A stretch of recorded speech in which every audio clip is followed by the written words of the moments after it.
ये जो ड्रामा लगा हुआ है उसमें मैं बाद में गुफ्तगू करता हूँ, लेकिन कोर्ट हम आए थे कि हमने ख़त लिखा था। पहले हमने इलेक्शन कमीशन को ख़त लिखा कि ये हर दफ़ा लोकल बॉडी यानी कि बल्दियाती इलेक्शन डिले कर रहे हैं, यानी कि इलेक्शन से भाग रहे हैं। जैसे आपने तमाशा इस्लामाबाद में देखा कि सारी आवाम वोट देने को खड़ी थी, कोई था ही नहीं इलेक्शन कमीशन। ये पूरे पाकिस्तान में इलेक्शन से भाग रहे हैं। तो 25 नवंबर को हमारी पिटीशन पे, यानी कि मेरी पिटीशन पे शाहब भाई, हमारे लॉयर शाहब इमाम साहब, इन्होंने वकालत की और हमें ऑर्डर मिला इलेक्शन कमीशन से कि इलेक्शन 15 जनवरी को करवाने। 15 जनवरी को इलेक्शन की डेट आ गई। जब इलेक्शन की डेट आ गई, अब इलेक्शन की डेट आने के बाद कानूनी तौर पे आप कोई ट्रांसफर पोस्टिंग कर ही नहीं सकते। लेकिन उन्होंने क्या किया, 9 तारीख को लगाया। 9 तारीख को एक हल्फ याफ्ता समझते हैं ना आप लोग अच्छी तरह, वो है डीएमजी वाला, लेकिन उसमें भी हल्फ याफ्ता है ना। तो एएमजी हो, डीएमजी हो या ओएमजी हो या जो भी हो, यहाँ तो कस्टम वाले भी कोई हल्फ याफ्ता है, आपको पता है, मुझे भी पता है। तो हल्फ याफ्ता जो था उसको उन्होंने लगा दिया थे। ये हल्फ याफ्ता जो था, मैं तो कह रहा हूँ थे, ये खुद कह रहे थे, मना तो नहीं कर रहा। आप क्या कह रहे हैं? हल्फ याफ्ता को उन्होंने लगा दिया कराची के एडमिनिस्ट्रेटर। उसके बाद जो टेढ़े बेंगे नाम वाले होते हैं वो भी कोई ना कोई सरकार में लगे हुए। अब उनके नाम मुझे याद नहीं, बिहारी, पहाड़ी, ऐसे कोई क्या जो भी होते हैं नाम, वो डिस्ट्रिक्ट ईस्ट में, कोरंगी में, सेंट्रल में, हैदराबाद में वो लगा दिए एडमिनिस्ट्रेटर। तो हमने ख़त लिखा फ़ौरन उसी दिन, और हमने प्रेस कॉन्फ्रेंस भी की, और हमने उनके ट्विटर अकाउंट भी दिखाए, उनके सोशल मीडिया पेजेस दिखाए, उनकी तस्वीरें दिखाई। उनमें से एक मौसूफ वो हैं जिनको ज़्यादा दिन नहीं, अप्रैल की बात, अप्रैल में इसी साल, पिछले साल, उनको उठा के लेके गई थी लॉ इन्फोर्समेंट उनके घर से। बड़े सारे केसेस में वांटेड है, खतरनाक किस्म के, वो भी एडमिनिस्ट्रेटर लग गए। तो हमने कहा जी अगर ये लगने एडमिनिस्ट्रेटर, तो फिर आप उज़ैर बलोच ने क्या गलती की है, उसको निकाल के साउथ का लगा दे, लिहारी जीत जाएगा। यानी कि इसमें तो कोई बात ही नहीं है ना, क्राइम ही कोई नहीं हुआ। तो इन्होंने election commission, provincial election commission ने खत लिखा सिंध हुकूमत को कि आप, उनका मैं शुक्रगुजार हूँ कि आप इनको फौरन रिप्लेस करें, डी नोटिफाई करें। पहला खत लिखा, कोई एक्शन नहीं। दूसरा खत लिखा, कोई एक्शन नहीं। तीसरा खत भी लिख दिया, कोई एक्शन नहीं। तो फिर हमने कोर्ट का रास्ता इख्तियार किया। Once again thanks to Shahab भाई और बिलाल गफार ने पिटीशन फाइल की, जो हमारे कराची की सदर MBA साहब। तो आज कोर्ट ने जो फैसला दिया है वो ये दिया है कि इमीडिएटली इन सबको डी नोटिफाई किया जाए, हटा दिया जाए, और 9 तारीख तक जो एडमिनिस्ट्रेटर वाला इशू है, इलेक्शन उनका 15 को है अभी तक, तो एडमिनिस्ट्रेटर वाला इशू है वो भी आप कोर्ट में आके रिपोर्ट करें, कंप्लाइंस रिपोर्ट जमा कराएं। ये तो हो गई ये वाली कहानी। अब एक और कहानी चल रही है प्यार मोहब्बत की, मुझे बड़ा अच्छा लग रहा है और मैं दुआ को, मैं रोज दुआ करता हूँ। रोज टीवी पर रात में देख रहा था, वो वहाँ चले गए, वो वहाँ चले गए, वो उधर से आ गए, वो उससे मिल लिया, वो ये हो गया। मैं रोज अल्लाह के हुजूर हाजिर नाजिर दुआ करता हूँ, खुदा के वास्ते जल्दी से मिल जाओ, आपस में जल्दी मिल जाओ, जल्दी जल्दी मिल जाओ, ताकि दूध का दूध पानी का पानी पता चल जाए।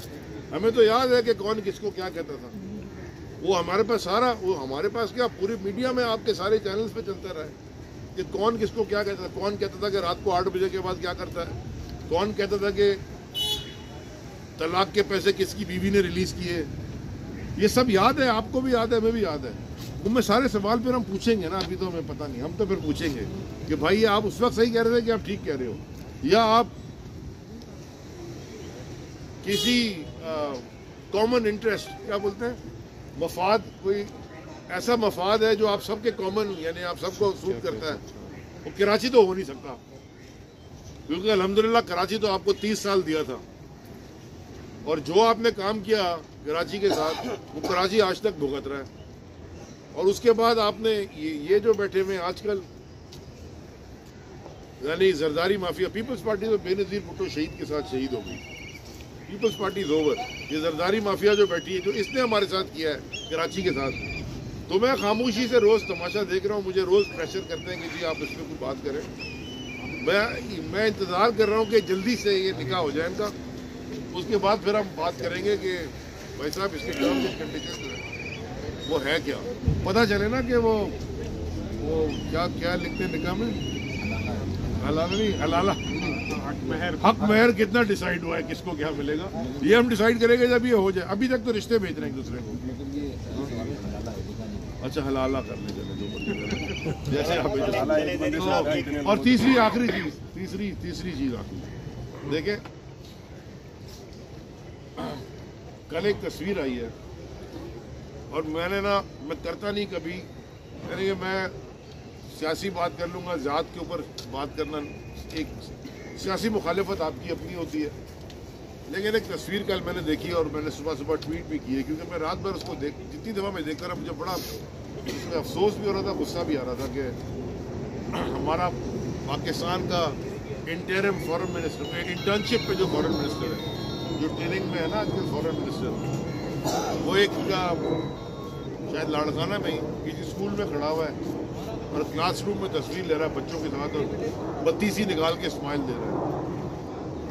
मुझे वैसे बड़ा अफसोस है वो तस्वीर देख के कि उसमें से ज़्यादातर बच्चे नंगे पाँव थे। उस क्लासरूम का हाल देखे तो कोई भैंस पाड़ा भी उससे तरह के ये वडेरों का बेहतर होगा, अंदर साफ वाफ हुआ होता है। और उन बच्चों की शक्लें, मासूम बच्चों की शक्लें देख के मुझे बड़ा अफसोस हुआ। हम जाते हैं सिंध, अंदरूनी सिंध, बल्कि अंदरूनी सिंध जाने की ज़रूरत नहीं है, आप अंदरूनी कराची चले जाए तो आपको इस तरह की अक्सर चीज़ें मिलेंगी, क्योंकि सिंध में ये काबिज है 15 साल से जरदारी माफिया। तो वो जब हम जाके देखते हैं तो इतना बुरा हाल है, लेकिन इसके ऊपर ये ऑडेसिटी, बेगैरती कहनी चाहिए कि वो बिठा के तस्वीर लेके और सोशल मीडिया पे शेयर करें। उसकी वजह एक ही है, ये तस्वीर देख के पैसे बटोरना चाहते हैं इंटरनेशनल डोनर से। देखिए हम सैलाब में बह गए, हमारा कितना बुरा हाल है। तो जब सैलाब नहीं आया था तो कौन से स्कूल तुम्हारे चल रहे थे? जब कुत्ते की काटने की दवाई नहीं मिल रही थी, उसका सैलाब से क्या ताल्लुक है लाड़काना में? जब लाड़काना में एड्स फैल रही थी तो उसका सैलाब से क्या ताल्लुक है? जब वॉल स्ट्रीट और न्यूयॉर्क टाइम्स लाड़काना की एड्स के फैलने के ऊपर आर्टिकल लिख रहे थे और इंटरनेशनल मीडिया उसके ऊपर सवाल उठा रहा था, उसका तो सैलाब उस वक्त नहीं आया था। जो बाकी स्कूल सिंध के अंदर भैंस पाड़े बन गए हैं, वडेरों के औताक बन गई हैं, उसका सैलाब से क्या ताल्लुक है? जो हर साल 2 टांगों वाले चूहे अरबों रुपए की गंदुम खा जाते हैं, क्योंकि मैंने नहीं कहा, ये तो इनके मिनिस्टर ने, बिलाल साहब आपकी सिंध असेंबली की फ्लोर पे खड़े होकर कहा है। तो 8 लाख टन गंदुम गायब। कितनी? 8 लाख टन। उन्होंने पूछा जी 8 लाख टन गंदुम कैसे गए? उन्होंने कहा चूहे खा गए। 8 लाख टन गंदुम, मैं आपको समझाऊं क्या है ये? उस साल ख्याल करो, चीजें बचाओ ना, पानी मैनेज हुआ। आधा टाइम रोते हैं कि जी पंजाब हमारा पानी नहीं दे रहा, हमारी जमीनें खराब हो रही हैं, ये हो गया वो हो गया। उसके बाद आधा टाइम रोते हैं कि जी हम तो डूब गए, हमारे पास पानी ज्यादा आ गया। भाई आपको किसी ने रिजर्वायर बनाने से रोका है 15 साल में? ये यानी कि मैं तो बिल्कुल नहीं कहता, बरकत है बारिश, रहमत है, उसको जहमत बना दिया, इसलिए कि आपने खुद कोई काम नहीं किया अंदरूनी सिंध। तो एनीवेज अब ये आ गए यहाँ बैठ के, उस दिन प्रेस कॉन्फ्रेंस कर रहे थे कि जियाला बनेगा, जियाला कराची का मेयर। बड़ा खुदा को माना यार, जियाला बनाओगे तुम मेयर कराची का? हमें लाड़काना का हाल देखा है, अल्लाह के वास्ते कराची का ये हाल हम नहीं होने देंगे। अली भाई, ख्वाजा इज़हारुल हसन साहब ने कहा है कि पीटीआई में खौफजदा है और उनको चाहिए कि बेहतर यही है कि ये डर कर रहे हैं, क्योंकि आप लोग बाकी डर के। वो जो कहते थे कि आओ मिलके खाते हैं, जिनका गेम पता चल गया आओ मिलके कैसे खाते हैं, उन्होंने कहा उनकी बात को सीरियसली ले रहे हैं। अच्छा ज़ेरी साहब, आपने शुरू में कहा आपने काफी निकाह की बातें की थी, 15 तारीख उन्होंने मना, वकील साहब ने मना कर दिया, उन्होंने कहा हालात। ये बताएं मैंने तो आम इंतखाबात के लिए, वकील को ज़्यादा पता होगा, आम इंतखाबात के लिए और बल्दियाती इलेक्शन में जमात इस्लामी और पीटीआई का भी निकाह की बातें चल रही है, या होगा भी या नहीं होगा? देखें, कोई जमात से हमारा इंतखाब से पहले, मैं क्लियरली आपको पाकिस्तान तहरीक इंसाफ का आज तक का पॉलिसी डिसीजन दे रहा हूँ लीडरशिप का। हमारा किसी से कोई इत्तेहाद आज नहीं है। GDA हमारी इत्तेहाद थी, वो हमारे साथ है। अब अगला इलेक्शन जब आएगा उस वक्त हम देखेंगे। और तो मैं जनरल इलेक्शन तो मैं कहता ही नहीं, मैं तो आम इंतखाबात कहता हूँ। जनरल इलेक्शन तो हमने बहुत देखे, अब आम इंतखाबात होने चाहिए। अच्छा जैदी साहब, आपने शुरू में कहा कि ये बल्दियाती इलेक्शन से भाग रहे हैं। मामला ये हकीकत है कि हुकूमत इलेक्शन नहीं कराना चाहती, लेकिन 4 साल आप भी तो उससे भागते रहे इलेक्शन से। आप लोगों ने क्यों नहीं कराया? आप में और उनमें फर्क क्या है? हमने बहुत बड़ी गलती की, हमें कराने चाहिए, बिल्कुल कराने चाहिए थे। और जिसने एडवाइस की कि नहीं होने चाहिए था वो गलती थी। हमें फौरन कराने चाहिए थे। आते ही हुकूमत में ठग बल दी जाती है इलेक्शन। सर आपकी मैं तो सर पीछे हटने वाला नहीं हूँ। आप सवाल पूछ, मैं कोई इधर उधर नहीं घूमूंगा। हम इंसान है, इंसान गलती का पुतला है। देखो 2 चीजें होती है, देखे ना, 2 चीजें होती है। एक होती है अनजाने की गलती, यानी कि लाइल्मी की गलती, और एक होती है जाने की गलती, जानबूझ के करना कुछ। इसमें बड़ा फर्क है। इसके आगे अक्लमंद को इशारा काफी है। ठीक है सर, ठीक है सर। हम कुछ एक साल और आपकी तलाक हो गई थी, पीपल्स पार्टी हमारा कभी निकाह भी नहीं हुआ था। हुआ था साथ नहीं, वो हमारे साथ आके बैठे थे, कोशिश कर रहे थे। हमने उनको नफीस भी कहा, पता चला कि वहाँ भी हम गलत भी। अच्छा, नफीस लोगों का हम गलत, हमारे वहाँ भी गलती। अच्छा जैदी साहब, आप कहेंगे गलती। हमने उनको चांस दिया ना कि नफासत में आ जाओ, लेकिन वो बेनिफिट ऑफ द डाउट। 4 साल तो वो नफीस है, अब वो आपस में मिल रहे हैं, तो आपको उसमें क्या प्रॉब्लम? मेरी गौर से बात, मेरी गौर से बात। देखिए ये बात आप करते हैं ना, तारीख पढ़ ले किसी भी इंसान की, किसी भी सोसाइटी की। देखिए 2 तरीके हैं जीतने के।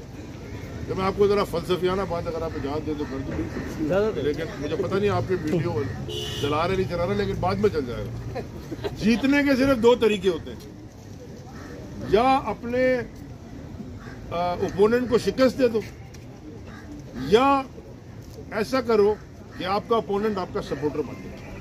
वो भी आपकी जीत है ना। खान साहब तो कुछ और फरमाते हैं। नहीं, खान साहब ने ये फरमाया। हमारा, हम तहरीक इंसाफ शुरू हुए थे, हमारे 20 लोग थे, 50 लोग थे, तो जो हमारे ओपोनेंट थे, भाई ये खड़ा है ना एग्जाम्पल, ये तहरीक इंसाफ में तो नहीं था ना। ये भी अब नफीस हो गए, ये तहरीक इंसाफ में तो आए हैं। देखो इलेक्शन से पहले आए हैं, उस वक्त भी हमारा अलायंस नहीं था। उस वक्त आए जब ये लेफ्ट साइड पे है और इनकी हम राइट साइड पर है। और इलेक्शन में हमारा अलायंस नहीं था। वो इलेक्शन के बाद हमारी कोलिशन गवर्नमेंट थी यार।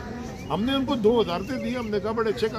और मेरा अभी भी फरूक नसीम से और अमीन उल हक से और फैसल सफदारी से और वो बाकी जो कायम खानी, इन सबसे मेरी बड़ी अच्छी सलाह मिले, अच्छा सब मिलते हैं। उस दिन भी इलेक्शन कमीशन के बाहर इस्लामाबाद में मिले, उसामा कादरी, हम गले मिले, किसी को ख्याल किया। मैंने कहा यार आपने तो बनाया नहीं, हम इंशाल्लाह इनको सेनेटर बना देंगे।